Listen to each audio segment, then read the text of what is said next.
Hi, Erin. Thanks so much for joining us here on the podcast today. I'm so happy to have you. Yeah, thanks for having me. Good to be So, here. so let's jump right in. Maybe you could tell us, first of all, where you are located in the world, and then what you do, and maybe how you came to this work. Yeah, so I live in New Zealand, as you can probably tell by the accent. Hmm. I live right at the bottom of New Zealand, actually. So fairly close to Antarctica, it feels this morning. Ooh. It's starting to get very cold here now, and yeah, so I'm one half of Awakening the Wise Woman, Hmm. which is a collaboration between myself and my partner Ellie. Um, she is an empowerment coach, so she kind of takes cares of the human part of who we are, and I'm a psychic medium and spiritual mentor, so I kind of cover the rest. Yeah, The spiritual side of who we are. very And cool. yeah, we've been doing that together for about a year. Hmm. um Before that, I was working as a psychic medium for myself. Hmm. But when I met Ellie and sort of had a chat about what she does and what I do, we realized we were both on the same journey of Yeah, supporting women to just be a bit braver and a bit bolder in the world, and kind of let go of all of the things that hold them small, and keep them from doing the things that they want to do and making the contributions in the world that they want to do. And yeah, so that's kind of how it came about.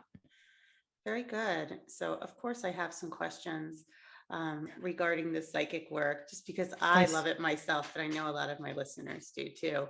So, Yeah. if you could tell me, how did you know? When did you know that you were psychic? I'm so fascinated by this, a little jealous even. And can you tell us, like, just maybe share that story with us? Yeah, so I never really had any sort of spiritual beliefs or any spiritual practice or anything like that. Growing up, I didn't grow up in a religious household or anything. There was no sort of consciousness, I guess, of what happens outside of our human life. And I kind of navigated my own sort of beliefs around that stuff as I grew into an adulthood. And when I was 38, I Hmm. had my first ever psychic reading. And I was a little nervous, I'm not going to lie. I was kind of like, I'm a bit skeptical. I don't really know how this is going to go. But, worst case scenario, she lies to me about my grandmother's, which would make me feel nice anyway.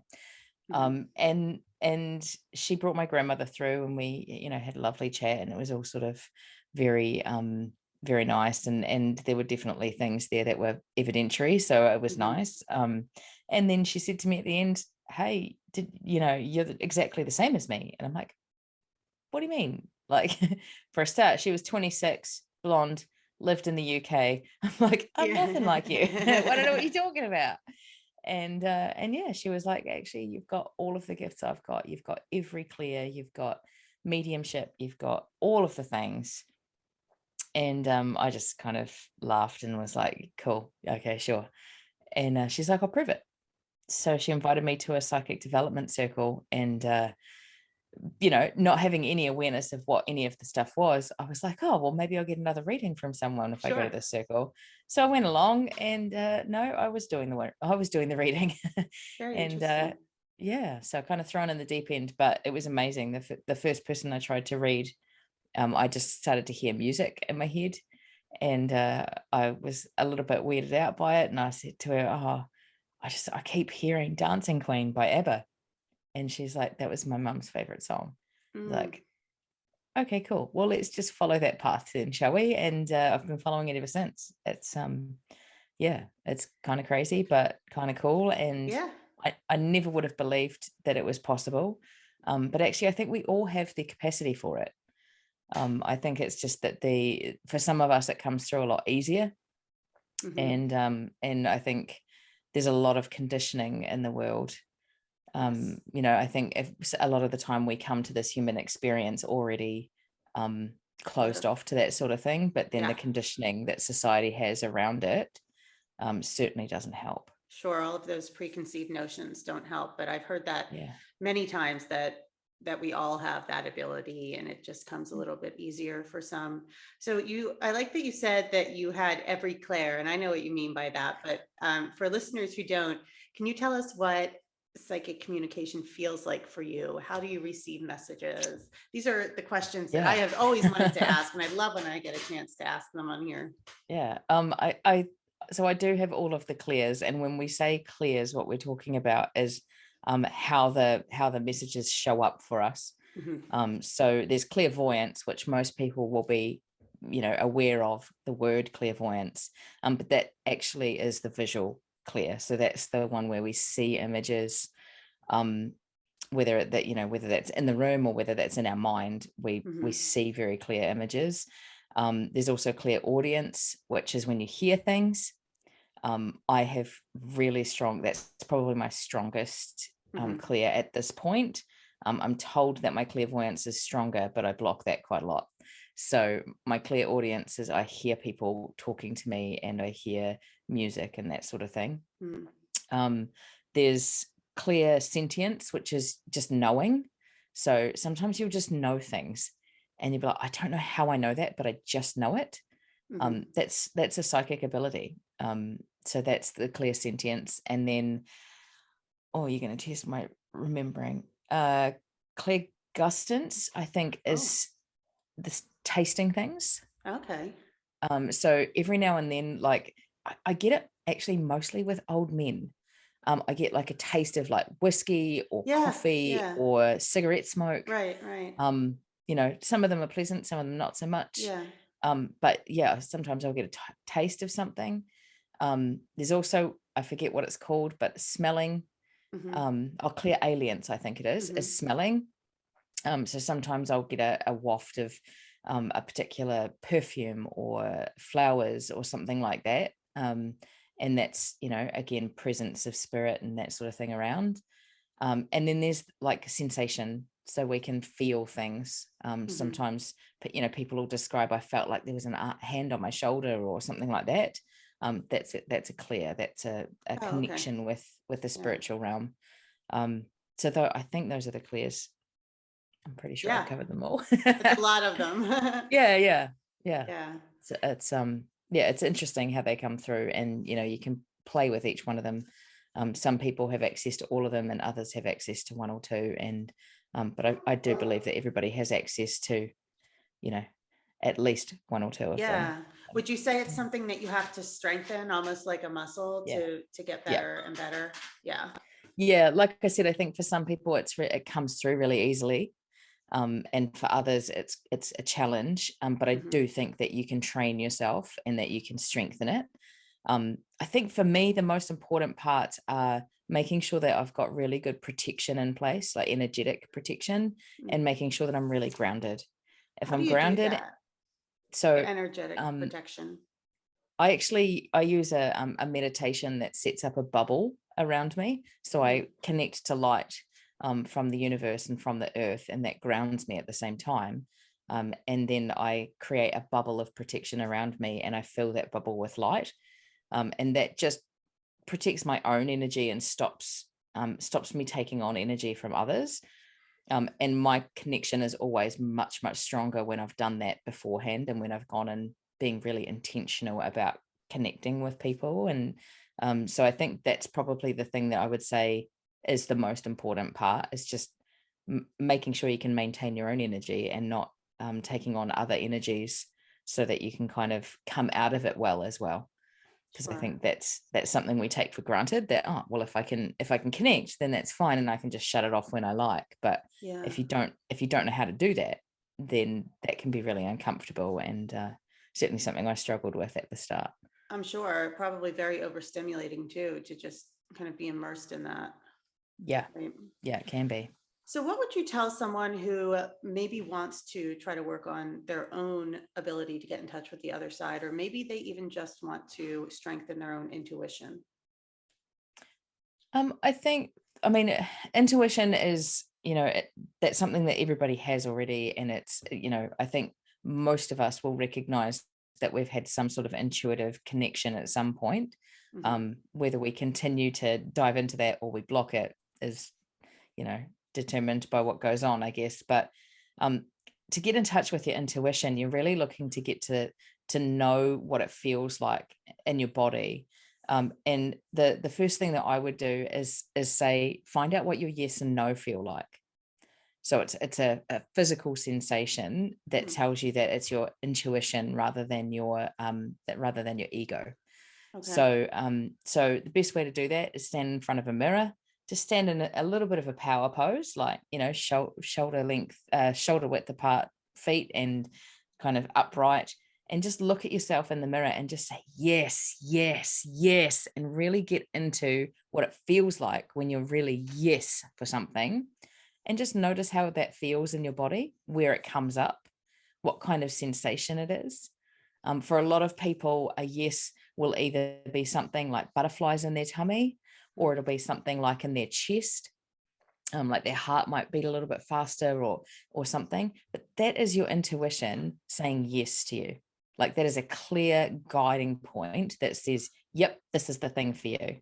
And mhm, you do the same thing with no. Just no, no, no. Like, really mhm, get into no, I don't want this, and feel where that comes up. It will be different. It will feel different. mhm. Um, and those are actually pretty consistent throughout your whole life. They don't change a whole lot. So you can use those to rely on, when you're looking to sort of try and establish, do I go this way? Do I go that way? Is this right for me? Is Mhm. this for my highest good? Should I really do this? You can ask good yes and no questions to guide you forward using that intuition and that physical sensation. That's probably the first thing that I would suggest people do if they're wanting to connect with their intuition themselves. Um, in terms of connecting with spirit, I think that initially is best done in meditation. Mhm. That's certainly, so my wife never had any sort of spiritual practice either. But about 6 months ago, she decided she wanted to try meditation. And so I sent her along to Insight Timer and I said, try these ones. And now she, in meditation, she will talk to her late mum. Mm. She talks to guides. She's talked to her grandfather. She goes into meditation to connect with them. And, she comes out sometimes and she's like, I feel like that's just imagining stuff. And I'm like, well, if as long as you believe that that's them, it's them. Mhm. Like, how they come through doesn't really get determined by us. They Mhm. come through in whatever way they can connect with us. Sure. So yeah, so I would suggest initially starting with, like, there's piles of meditations on YouTube, there's piles of meditations on Insight Timer, that can help you connect with spirit guides, ancestors, all of those sorts of things. So just have a play with it and be open-minded. Don't The thing that surprised my wife the most was that she gets really clear visions, Mm. but her mum doesn't look like her mum right at the Oh, start. okay. She's like a little ball of light, and she knows it's her mum because she's a particular color, and she Okay. comes forward. And then when she accepts that she's coming forward, like when my wife says, yep, you can come in, then she sees her face. Oh, okay. So don't have preconceptions around what it will look like or what it will feel like. Just be open to all possibilities. And if it's uncomfortable, shut it down. Just say, I'm not okay with this, go away, I don't want this right now. And just kind of imagine closing curtains on it, like it's on a stage and you're just like, nah, I'm done. Mhm. And just close it down. But if you're open to it, just invite them in. They don't come in generally unless they're invited, unless they know they're welcome. These are loving energies that want to be connected with you. So, you know, engage with that and invite them in and see what happens. And yeah, it does get stronger and easier as you go. So just keep trying. Yeah, much like meditation itself, right? Sometimes Exactly. that itself Yep. takes some practice. Yeah. So, And sometimes we fall off the wagon, yeah, yeah. right? And it suddenly becomes hard and we have to sort of go back to the basics of it and just get back into being present in our bodies. And, that's fine too. Like, again, be open to all possibilities and just know that whatever happens, it's happening for your highest good. It's happening for a good reason. You don't have to know what that reason is, but you just have to accept what's happening at the time. Okay, great. Yeah.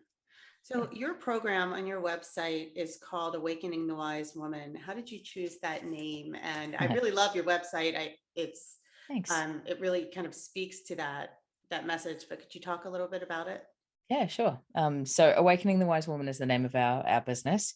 Um, Ellie and I met, she was 41 and I was 39 at the time.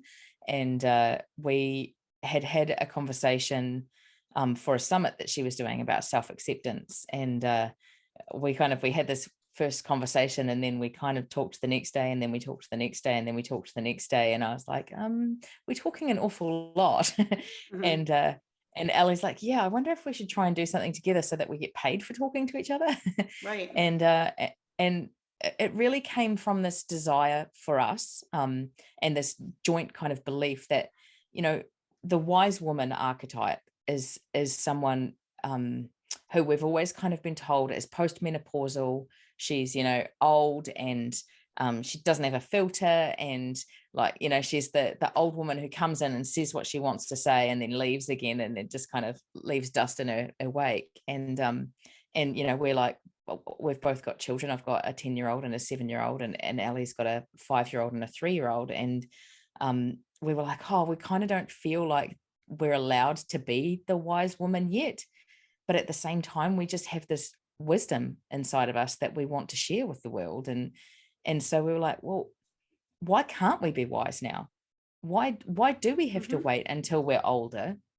Why can't we be wise in our 30s and 40s? And you know, there's a lot of women in their 30s and 40s that go through this like spiritual awakening, Yeah.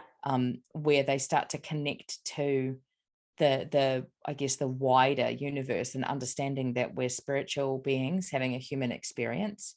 Sometimes that'll look like, you know, they start to understand they've had past lives. Sometimes it's that they're starting to understand they've got some sort of mission that they're here for.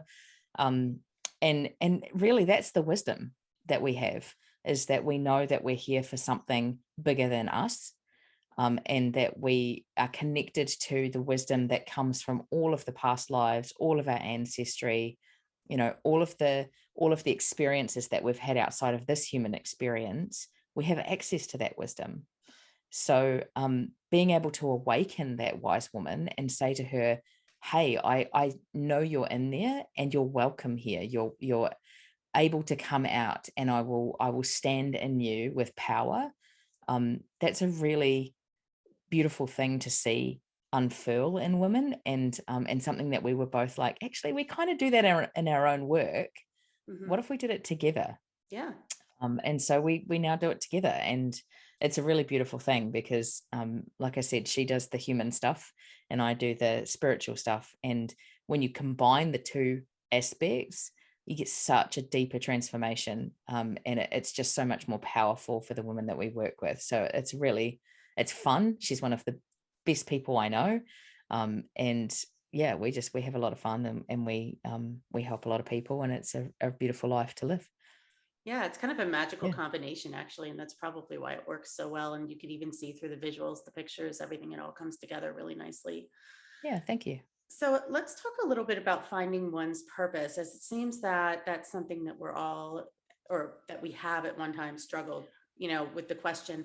And whether it's something that you work with or something that Ellie works with, how would you guide a woman who comes to you with that question? That's really interesting for me because I personally don't subscribe to the fact that we have a purpose.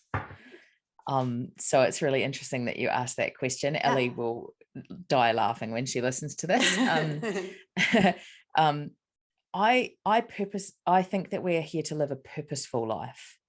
I Mm, don't think that we have one purpose. And I think that's something that we've been sold by mainstream spiritualists a little bit. hmm, That, you know, we're told, oh, you find your purpose and then just live it, you mhm. know, like get in alignment with your purpose and then just go and do everything that feels in alignment. Yeah. And I think like there's a lot of women who never ever feel that. I And it's agree. it's almost like spiritual gaslighting to say, well, you know, you have a purpose, go find it. Yeah. um I think we're much more, we should be looking to live a purposeful life. We should be looking to live and love and learn and heal and grow. And that's the purpose that we have in this lifetime, and that will look different throughout our lives. You know, it looks different now to what it did 10 years ago, and it Yeah. will surely look different in 10 years again. And Yeah. I think for me, when women come and they're like, oh, I'm looking for my purpose, most often they're just looking to feel like things are meaningful and like Mhm. they have some sort of purpose in their daily life. And I don't think that's a single purpose. I think there's fluidity in that. And yeah, so for me, it's about first and foremost tapping into, why do you think you have a purpose? And Yeah. why do you think you haven't found it yet? Is it Yeah. because it doesn't exist?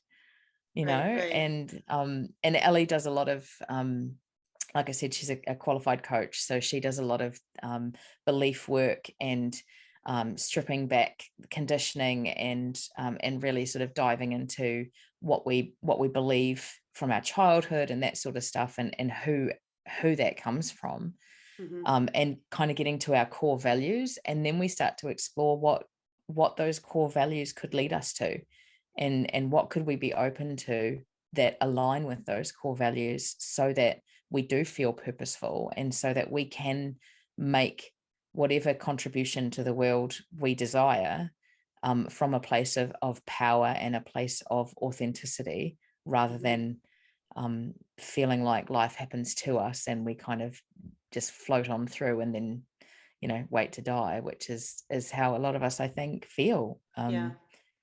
That it's such a busy life and there's so much doing happening all the time that we forget how to be. But we're human beings. We're supposed to be in life as well as do. And Mhm.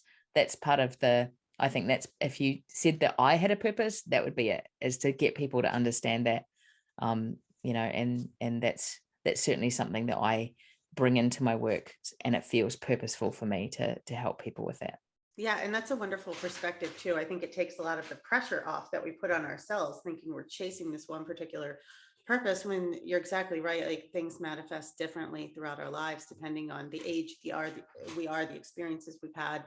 And if we looked at it as just one purpose, we would probably look back and see a lot of failure, um, right, in our Yeah, and path. and a lot of missed opportunities for growth, Right. missed opportunities for healing and connection. And I think, like, I don't know anyone actually who has hit sort of 40 and gone, gosh, I'm really glad that when I was 16 I decided to do this thing and I've only ever done that thing. Yeah. Right. And we go through different phases of our lives, like our life in itself is a cycle. It's not linear, it's not A to B, it's Hmm. it's this cycle, and we're constantly going through little cycles within that. And we just have to be purposeful and going through those and connecting with who we want to be, rather than trying to fit into a box and say that's my space in the world. Like, we're spiritual beings, we're infinite. Hmm. We're entitled to as much space as we want to take up, or as little space as we want to take up.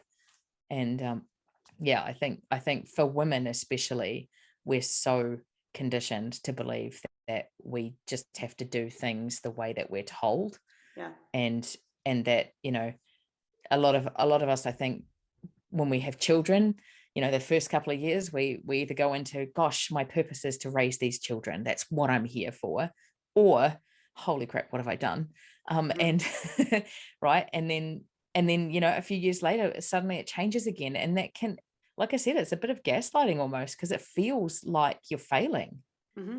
when you don't stick with something, or when you don't Yeah. feel like it's filling you up. um yeah, you feel like a failure, and really you're just human. Yeah. That's part of the human condition. So It's yeah. true. All right. So I like to ask this question to everyone I interview. Leading up to where you are now in your work, what has been your greatest challenge so far? And on the flip side of that, what has been your greatest joy? Greatest challenge, I think, like, I've always struggled with identity, and with grief, and some quite heavy, hard Mhm. things. I I've always sort of joked to my wife and to my family that I'm a really good friend of grief. I Mm. attract it. I have lost more people in my life than I can count on any parts of my body. And and I for a long time wondered if that was something to do with me. Yeah. Now I think that it's like having welcomed in these gifts of connecting with spirit and reconnecting with loved ones in spirit, and connecting with ancestors and that sort of thing. um I actually think that there are people in the world who attract grief not because they've done something wrong, or because they're because that they deserve it or any of that sort of stuff, but because they're capable of cracking open and allowing that grief to sit. Hmm. And I think that's something that I'm good at. Okay. I can sit with grief, and like I allow myself to feel it, and I understand that grief is part of living, it's part of dying, it's part of loving, and we can't grieve for something unless we desire it. And I think that's like the challenge for me has been getting to a place where I feel good about that. And for me that's definitely been a path that I've traveled throughout my whole life. And now when I feel the waves of grief come, I deal with them in a much better way. But I also help others with their grief, and Yeah. that's such a beautiful gift to be able to sit with sit with people who they want readings with loved ones who have passed, and to be able to sit with them and bring them those messages of love and connection is such a beautiful gift. And I think that's why, like, now that I look back on it, that's why my journey with grief has been so challenging for me, I think, is because I now know that's part of what I'm supposed to do here, is Yeah. help people with theirs. And yeah, so that's probably been my biggest challenge, though. For a long time I really didn't love it, and I found it really hard. Yeah. um on the flip side, my greatest joy, I mean, to a certain extent, it's probably the same sort of thing. Being able to sit with people and share what I can do in a way that makes them feel reconnected with people that they grieve for is Hmm. a really joyous thing for me. Um, I think it's such a beautiful gift to be able to give someone, to be able to say those last words that you were looking for, or that apology that you were waiting for, or Hmm. that acknowledgement that they're proud of you. Like, that's a really beautiful thing to be able to give someone. Um, so that's probably part of it. But I think the other part of it is just that, like, I get joy through connection. Like, I love my wife, I love my children, I love my family, my friends, and I'm blessed with many, many beautiful people around the world in my life. And being connected to people is such a joy for me. Like, that's the thing that if I couldn't do anything else in my life, that's the one thing I'd want to do forever, is just be present with people and connect with them, and give them my energy, and hold space with them. I think that's something that we all could be better at, and it's something that we could all benefit from Hmm. um, every day. Is just, I'm an introvert, so I don't love being with lots of people all the time. But there's something special about connecting with someone on a deeper level than just how's your day going. And yeah, so that's probably what brings me joy, I think. Yeah, I share the same. I'm an introvert as well, and doing these podcasts, I think, has been really helpful for allowing that connection. Yeah, yeah, Yeah, a deeper level connection, right? yeah, But yeah, exactly. so my last question before I ask you where we can find you online is Hmm.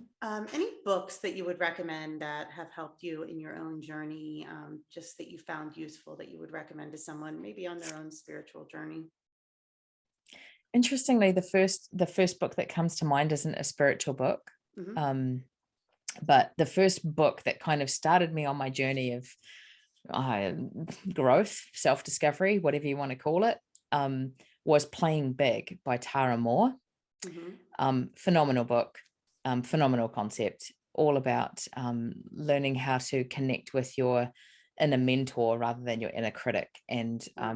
and how to quieten your inner critic so that you can play bigger in the world, and so that you can go and do the things that make your heart beat faster and your soul feel full. And yeah, I that changed my life, that book. I joined a book club to read it. Mhm. And 3 years later, I'm still connected to the book club. We meet every week.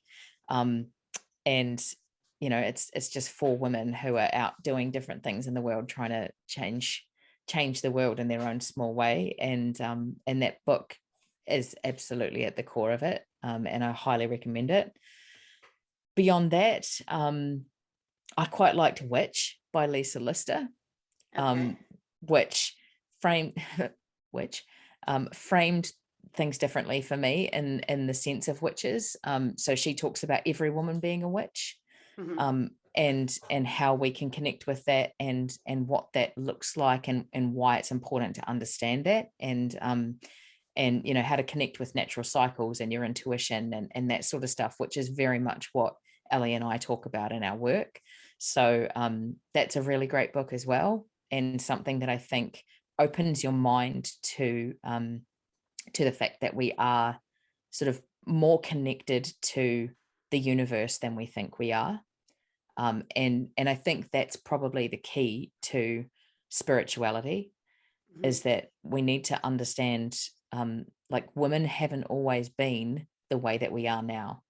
We used to be very connected to the natural cycles going on around us, the moon, Yeah. the seasons, all of that sort of stuff. um, we used to be much more intuitive. Used to be much more collective in the way that we made decisions, in the way that we raised our children, in the way that we went about our work. And that's really what we need to get back to, I think, in order to welcome in that spiritual connection. Is we need to connect back in. There's a reason that we in this lifetime, Mm. and women have been oppressed for generations. um, but there's a reason we chose to come here as women, and I think we Yeah. chose to come here as women because it's time for that to change. And Mhm. so getting back to that, and being open to that, is you know going and visiting women's circles and things like that, getting involved with other women in a space where you're just being with each other. There's no purpose for doing it. It's not like you're getting together to go and do something together. Mhm. You're just being in the same space as each other. And Yeah. that's very much what the book is about. And yeah, it's a really beautiful journey actually to take that book. So those are probably the two that come to mind initially. There's probably lots of others. I read a lot Yeah. of books. I Yeah. just spent 4 days. We took my son for his 8th grade graduation. He has about 12, there are 12 kids that have been friends for a really long time. Nice. And so the moms have become friends. So we took them all away to a lake house for 4 days just last weekend. And it was more transformational, I think, for the moms to just have that Mm. time together, that we just felt Mm. like this sense of sadness when we left, because we all just took care of each other Yeah. without realizing. It was very seamless. It was really nice. Yeah, that's beautiful. It's very Yeah, reflective as well, isn't it? To it be able to is. sit with women that you've had a long connection with, Yeah. and be able to say, actually, like, here's where we are, and here's where we've Hmm. been. And And here's where we're I don't know. going, very much so. I don't necessarily know where we're going, but Hmm. I hope it's together. And Yeah, yeah, it's a that's really exactly how beautiful, it was stated. Yeah, yeah, yeah, really beautiful thing. it is. All right. Well, this has just been a really enjoyable conversation, but I have Yeah. to bring it to a close, and I'll ask you Thank you. where we can find you online. Yeah, so our website, Awakening the Wise Woman, is the best place to go. We've got blogs and podcasts and all sorts of things on there. We do have a podcast called She Is Wise, Hmm. which we have some pretty big conversations on there about things that are important to us, and that we think women need to be talking about. Um, and social media at Awakening the Wise Woman, pretty much everywhere. um yeah, reach out if you've got questions. If there's something you want to talk about, please do reach out, because I'm an open book, and Yeah, and I'll I gladly will share put what I this, know. I'll very likely put this on YouTube as well. And what I find is sometimes some questions come in, so check back there. Yeah, Some really insightful questions come no up, problem. and oftentimes they're questions for you. I can't answer it. I'm going, oh, what a great question. Um, Yeah. so Cool. I will put all of your information in the show notes of the podcast and on YouTube as Thank you. well. Thank you so much Thank for you. joining us here today, Erin. It's been a Thank you. It's been a pleasure. real pleasure. Yeah. Thank you so much.